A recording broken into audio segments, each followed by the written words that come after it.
بسم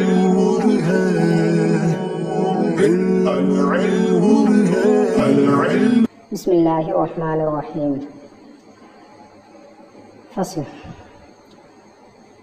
بعد ازیں معلوم شود کہ نسبت چیزیں بچیزیں خواہ بایجاب خواہ بسلب برسہ وجہ است۔ اس کے بعد معلوم ہو کہ کسی چیز کی کسی دوسری چیز کی طرف نسبت چاہے ایجاب کے ساتھ ہو یا سلب کے ساتھ ہو، تین طریقوں پر ہوگی۔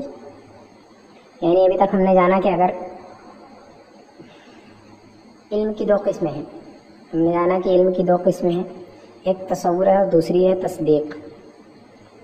تصور جس کے اندر کسی چیز کی نسبت کسی دوسری چیز کی طرف ایجاب یا سلب کے طریقے پر کی گئی ہو، ٹھیک ہے، تو اسی کو تصدیق کہتے ہیں۔ اور اگر اس کے اندر ایسی نسبت نہ ہو، یعنی کسی چیز کی نسبت کسی دوسری چیز کی طرف ایجاب یا سلب میں نہ ہو، تو اس کو تصور کہتے ہیں۔ اب یہ کہہ رہے ہیں کہ اب اس کے بعد تصدیق کی تعریف جان لینے کے بعد اب یہ بھی جان لینا چاہیے کہ اگر کسی چیز کی نسبت کسی دوسری چیز کی طرف ایجاب یا سلب میں ہو رہی ہے تو وہ تین طریقوں میں سے کسی ایک طریقے پر ہوگی۔ نسبت جو کسی چیز کی طرف کسی دوسری چیز کی طرف ہوگی تو اس کے تین طریقے ہوں گے۔ پہلا طریقہ ہے حملی، دوسرا طریقہ ہے اتصالی اور تیسرا طریقہ ہے انفصالی۔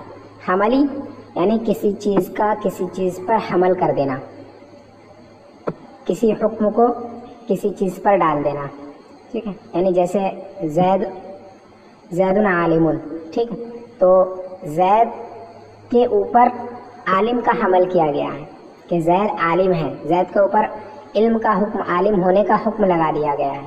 اسی کو حملی بولتے ہیں کہ کسی چیز کو کسی پر محمول کر دیا جائے، ٹھیک ہے۔ اور دوسرا ہے اتصالی۔ اتصالی کہتے ہیں کہ دو جملے ہیں، یعنی ادراک کے جو دو اجزاء ہوں گے ان میں سے ہر ایک کا ملا ہوا پایا جائے، یعنی جب ان میں سے ایک پایا جائے گا تو دوسرا بھی پایا جائے گا، ٹھیک ہے۔ یعنی اتصال کہتے ہیں ایسی چیز کا علم جس کے اندر دو اجزاء ہوں اور جب پہلا جز پایا جائے تو دوسرا جز بھی پایا جائے، اور جب دوسرا جز پایا جائے تو پہلا جز بھی پایا جائے، اور جب ان میں سے ایک نہ پایا جائے تو دوسرا بھی نہ پایا جائے۔ اسی کا اتصال کا مطلب یہی ہے کہ دونوں طرف سے نفی ہو، یعنی اگر پہلا پایا جائے گا تو دوسرا بھی پایا جائے گا، اگر پہلا نہیں پایا جائے گا تو دوسرا بھی نہیں پایا جائے گا۔ یہ اتصال کا معنی۔ دوسرا ہے انفصال۔ انفصال کے اندر یہ ہے کہ اس کے بھی دو اجزاء ہوتے ہیں، تو اس میں یہ ہوتا ہے کہ ان دونوں میں سے کوئی ایک پایا جائے گا، دونوں کے درمیان تضاد ہوتا ہے، ان دونوں میں سے کوئی ایک ہی پایا جائے گا ایک وقت پہ ایک چیز پر، وہ دونوں کے دونوں صادق نہیں آئیں گے، ان دونوں میں سے صرف ایک صادق آئے گا۔ مثالیں آپ دیکھیں گے تو بات اور ظاہر ہو جائے گی۔ دیکھیں یا کہ حملی، پہلی قسم ہے حملی، ٹھیک ہے، چنا کے معلوم شد، جیسا کہ اوپر مثال گزری ہے کہ کسی چیز کی نسبت کسی دوسری کی چیز کی طرف ہو ایجاب کے ساتھ، جیسے زید نویس انداز، زید لکھنے والا ہے، تو اس میں یہ مثال گزری تھی کہ زید لکھنے والا ہے، زید پر لکھنے والے کی نسبت کی گئی ہے، زید کی طرف کتابت کی نسبت کی گئی ہے، لکھنے کی نسبت کی گئی ہے زید کی طرف، یعنی لکھنے کا حمل کیا گیا ہے زید پر، اسی کو بولتے ہیں حملی۔ دوسری ہے اتصالی، دوسرا طریقہ ہے اتصالی۔ وہ یہ ہے کہ جیسے آپ کہیں کہ اگر آفتاب نکلا ہوگا تو دن موجود ہوگا، دن ہوگا، اگر آفتاب نکلا ہوگا تو دن ہوگا، اگر سورج نکلا ہوگا تو دن موجود ہوگا۔ تو یہ بات ثابت ہے کہ جب جب بھی دن موجود ہوتا ہے تو سورج نکلا ہوتا ہے، اور جب جب سورج نکلا ہوتا ہے تو دن موجود ہوتا ہے۔ تو سورج کا نکلنا اور دن کا موجود ہونا، ان دونوں کے درمیان اتصال ہے، دونوں ساتھ ساتھ پائے جاتے ہیں، ٹھیک ہے۔ اگر سورج کا نکلنا پایا جائے گا تو دن کا موجود ہونا بھی پایا جائے گا، اور اگر سورج کا نکلنا نہیں پایا جائے گا تو دن کا موجود ہونا بھی نہیں پایا جائے گا۔ ان دونوں کے درمیان اتصال ہے، جسے تلازم بھی کہتے ہیں، لزوم، کہ لازم ہے کہ اگر ان میں سے پہلا پایا جائے گا تو دوسرا بھی پایا جائے گا۔ یا گوئے، پہلی مثال تو ایجاب کی یہ ہو گئی کہ اگر آفتاب نکلا ہوگا تو دن موجود ہوگا، دوسری سلب کی، یا تو تم اس طرح کہو کہ ایسا نہیں ہے کہ اگر آفتاب نکلا ہوگا تو رات موجود ہوگی، ثابت ہے کہ اگر سورج نہیں نکلا ہوگا تو اگر سورج نکلا ہوگا تو رات موجود نہیں ہوگی بلکہ دن موجود ہوگا، ہے نا. اگر آفتاب نکلا ہوگا تو رات موجود نہیں ہوگا. ٹھیک ہے.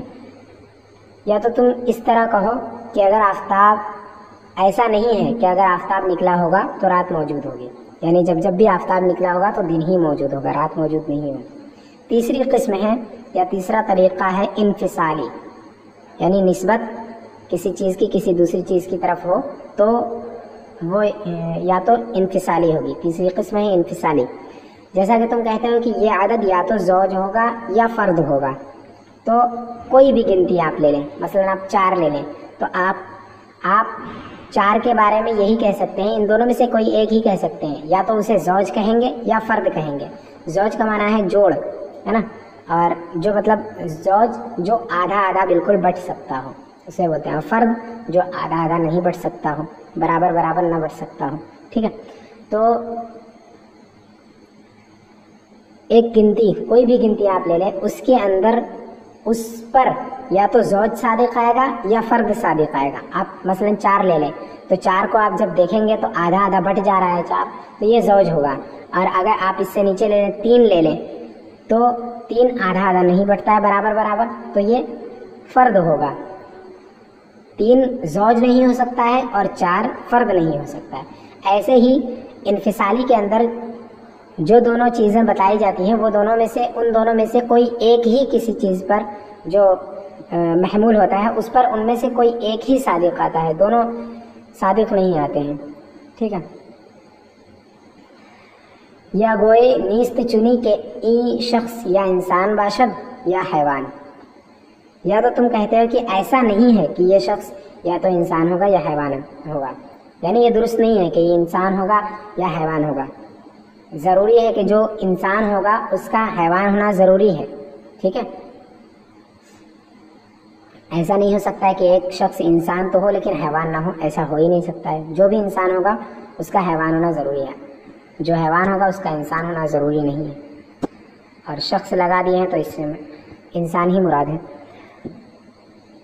یہ انفصالی کی سلب کی مثال ہے. بس یہ 3 قسمیں ہو گئی.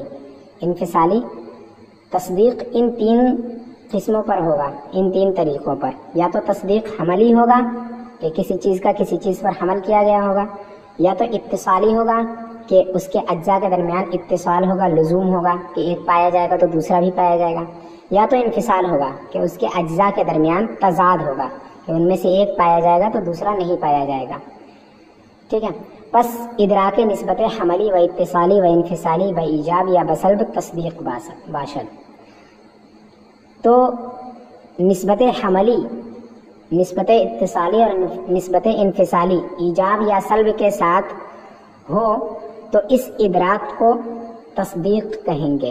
یہ ادراک تصدیق ہوگا، یہ علم جو ہوگا اسے تصدیق کہیں گے. جس علم کے اندر کسی حملی نسبت حملی پائی جائے یا نسبت اتصالی پائی جائے یا نسبت انفصالی پائی جائے ایجاب یا سلب کے ساتھ، اس علم کو تصدیق کہیں گے.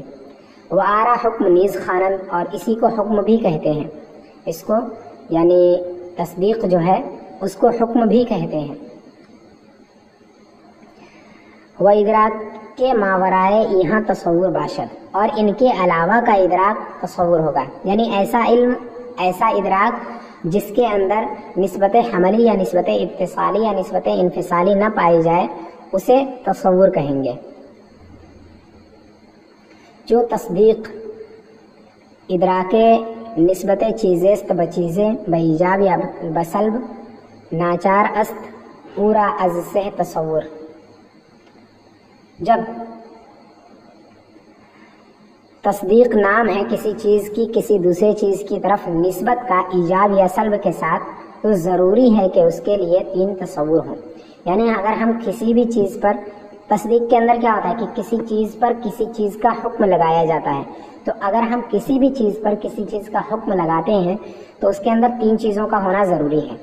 ایک تو جس چیز پر ہم حکم لگا رہے ہیں محکوم علیہ، اور دوسرا جس چیز کا حکم لگا رہے ہیں محکوم بہ، اور تیسرا حکم لگانا، جو حکم ہے اس کے اندر، یہ تیسرا جز ہوتا ہے۔ تو تصدیق چونکہ اس کے اندر حکم لگانا ہوتا ہے، اسی وجہ سے اس کے اندر بھی ان 3 تصورات کا ہونا ضروری ہے۔ پہلا ہے تصور منسوب الیہ، منسوب الیہ کا تصور، جسے منسوب الیہ جس کی طرف کسی چیز کی نسبت کی گئی ہو، جیسے زید عالم کے اندر زید کی طرف عالم ہونے کی نسبت کی گئی ہے، اور اسی کو محکوم علیہ بھی کہتے ہیں، جس پر حکم لگایا گیا ہو، ٹھیک ہے، زید پر عالم ہونے کا حکم لگایا گیا ہے۔ دوم تصور منسوب، دوسرا جز اس کا ہے تصور منسوب الیہ، نہیں تصور منسوب، ٹھیک ہے، پہلا ہے تصور منسوب الیہ، دوسرا ہے تصور منسوب، کہ جس چیز کی نسبت کی جا رہی ہے اس کا تصور بھی ضروری ہے۔ آرا محکوم بہی خانن، اس کو محکوم بہی کہتے ہیں، یعنی جس چیز کا حکم لگایا گیا، منسوب اور محکوم بہی دونوں کہتے ہیں۔ سوم تصور نسبت بین بین کے آرا نسبت حکمیہ خانن، تیسرا جز جو ہوگا وہ بین بین نسبت بین بین کا تصور ہوگا، یعنی ان دونوں جز کے درمیان، محکوم علیہ اور محکوم بہی کے درمیان جو نسبت ہے اس نسبت کا تصور ہوگا، یعنی نسبت ایجابی ہے یا سلبی ہے اس کا تصور، ٹھیک ہے۔ تو آرا نسبت حکمیہ خانن، یعنی اس کے اندر کسی چیز کے ثبوت کا حکم لگایا گیا ہے یا کسی چیز کی نفی کا حکم لگایا گیا ہے، ٹھیک ہے، یعنی یہ چیز ایسی ہے تو یہ ثبوت کا حکم لگایا گیا ہے، یا فلاں چیز ایسی نہیں ہے تو اس میں نفی کا حکم لگایا گیا ہے۔ تو یہ جو نہیں ہے یا ہے، یہ جو ہے اسی کو آپ سمجھ لیں کہ یہی حکم ہے، ٹھیک ہے، اسی کو بولتے ہیں تصور نسبت بین بین، اسی کو نسبت حکمیہ بھی کہتے ہیں۔ مثلا در تصدیق با کے زید قائم است ناچار باشد از تصور زید کے محکوم علیہ است، مثلا اس بات کی تصدیق میں کہ زید کھڑا ہے، اس بات کی تصدیق میں کہ زید قائم ہے، زید کھڑا ہے، ضروری ہے کہ زید کا تصور، ضروری ہے زید کا تصور کہ محکوم علیہ ہے، جو کہ محکوم علیہ ہے، زید کا تصور ضروری ہے جو کہ محکوم علیہ ہے، ٹھیک ہے۔ اس بات کی تصدیق میں کہ زید قائم ہے، ضروری ہے زید کا تصور جو کہ محکوم علیہ ہے، اور قائم کا تصور بھی ضروری ہے جو کہ محکوم بہی ہے، اور اس نسبت کا تصور بھی ضروری ہے جو زید اور قائم کے درمیان ہے۔ واز تصور قائم کے محکوم بہی است، اور قائم کا تصور جو کہ محکوم بہی ہے، واز تصور نسبت میان زید و قائم، اور اس نسبت کا تصور جو کہ زید اور قائم کے درمیان ہے کہ نسبت حکمیہ است، جس کو نسبت حکمیہ کہتے ہیں، جو نسبت حکمیہ بھی ہے۔ تا بعد ازاں ادراک آ نسبت پر وجہ ایجاب یا بسلب حاصل شود، تاکہ اس کے بعد، یعنی ان تینوں تصورات کے بعد اس نسبت کا ادراک ہو ایجاب یا سلب کے طریقے پر، اس نسبت کا ادراک ایجاب یا سلب کے طریقے پر حاصل ہو جائے۔ یعنی اگر ہم کسی بھی چیز کی نسبت کسی دوسری چیز کی طرف کرنے جا رہے ہیں، کسی چیز کی طرف نسبت کرنے کا علم اگر ہمیں حاصل کرنا ہو تو اس کے لیے 3 چیزوں کا علم پہلے ہونا چاہیے، کہ سب سے پہلے جس چیز پر کوئی حکم لگایا جا رہا ہے یا جس چیز کی طرف کسی چیز کو منسوب کیا جا رہا ہے اس چیز کا علم ضروری ہے، دوسرا جس چیز کا حکم لگایا جا رہا ہے، جس چیز کو منسوب کیا جا رہا ہے اس کا علم ضروری ہے، اور تیسرا کہ اس کے اندر ان دونوں کے درمیان نسبت کیسی ہے، ثبوت کی نسبت ہے یا نفی کی نسبت ہے، ٹھیک ہے، اس نسبت کا بھی ضروری ہے، تاکہ اس کے بعد ان تینوں تصورات کے بعد ہی ہمیں کسی چیز کی طرف نسبت ہوتی ہے تو اس کا علم ہمیں ان تینوں کے بعد ہی حاصل ہوتا ہے۔ پس ہر تصدیق موقوف باسط بر تصور محکوم علیہ و تصور محکوم بہی و تصور نسبت حکمیہ، پس ہر تصدیق موقوف ہوتا ہے تصور محکوم بہی، تصور محکوم علیہ، تصور محکوم بہی اور تصور نسبت حکمیہ پر۔ محکوم علیہ، محکوم بہی اور نسبت حکمیہ کے تصور پر موقوف ہوتا ہے، لیکن ہیچ کدام ازی تصورات ثلاثہ نزد اہل تحقیق جزء تصدیق نیست، لیکن ان تینوں تصورات میں سے کوئی بھی تصور اہل تحقیق کے نزدیک تصدیق کا جز نہیں ہے. یعنی محکوم علیہ محکوم بہی تصور نسبت حکمیہ، یہ تو ہم نے جان لیا کہ کسی بھی چیز کا ادراک کرنے کے لیے، ہے نا، کسی بھی چیز ایسی چیز کا ادراک کرنے کے لیے جس میں کسی چیز کی نسبت کسی دوسری چیز کی طرف کی گئی ہو، یعنی کسی بھی تصدیق کا ادراک کرنے کے لیے ہمیں 3 تصورات کو حاصل کرنا ضروری ہے، محکوم علیہ محکوم بہی اور نسبت حکمیہ کے تصور کو. لیکن ان تینوں میں سے کوئی بھی محکوم علیہ ہو چاہے محکوم بہی ہو یا پھر نسبت حکمیہ ہو، ان تینوں میں سے کسی کا بھی تصور یہ تصدیق کا جز نہیں ہے اہل تحقیق کے نزدیک. یعنی جو تحقیق والے جنہوں نے تحقیق کی ہے، یعنی حق مذہب جن کا ہے، ان کے نزدیک یہ تصور یہ تصدیق کے جز نہیں ہے، تصدیق کے اجزاء یہ نہیں ہے محکوم علیہ محکوم بہی نسبت حکمیہ. اصل میں تصدیق کے سلسلے میں 2 گروہ ہیں کہ ایک گروہ نے کہا کہ تصدیق نسبت حکمیہ تصور محکوم بہی اور تصور محکوم علیہ تصور محکوم بہی اور تصور نسبت حکمیہ کا مجموعہ ہے. ان سب سے مل کر کے تصور یہ تصدیق بنا ہے، اور یہ تینوں جو ہیں وہ تصدیق کے جز ہیں. ٹھیک ہے، اس کے حصے ہیں، تصدیق کے یہ حصے ہیں یہ سب کے سب. اور دوسرا مذہب جو ہے اس نے کہا کہ دوسرے مذہب والوں نے کہا کہ ایسا نہیں ہے، بلکہ یہ تینوں اس کے لیے شرط ہے. تصدیق کے لیے محکوم علیہ محکوم بہی اور نسبت حکمیہ کا تصور شرط ہے، اور شرط جو ہوتا ہے وہ ماہیت سے خارج ہوتا ہے، اس چیز سے خارج ہوتا ہے، شے سے خارج ہوتا ہے. شے کی شرط شے سے خارج ہوتی ہے. تو یہ چیزیں جو ہے یہ تینوں چیزیں یہ اس سے خارج ہیں، اس کے جز نہیں ہو سکتے. جز جو ہوتا ہے وہ شے میں داخل ہوتا ہے، اور شرط جو ہوتی ہے وہ شے سے خارج ہوتی ہے. تو دوسرا مذہب جو ہے ان لوگوں نے کہا، دوسرے مذہب والوں نے، کہ تصدیق کے لیے ان تینوں تصورات کا ہونا ضروری تو ہے، لیکن شرط کے معنی میں، کہ جس طرح شرط یہ شے کا جز نہیں ہوتا ہے، شے کی جز نہیں ہوتی ہے شرط، اسی طریقے سے یہ بھی تصدیق کے اجزاء نہیں ہیں، بلکہ صرف اس کے شرط ہیں، بلکہ اس کے شرط ہیں. ٹھیک ہے، اور یہی حق ہے جن کو مصنف نے اختیار کیا ہے. بس.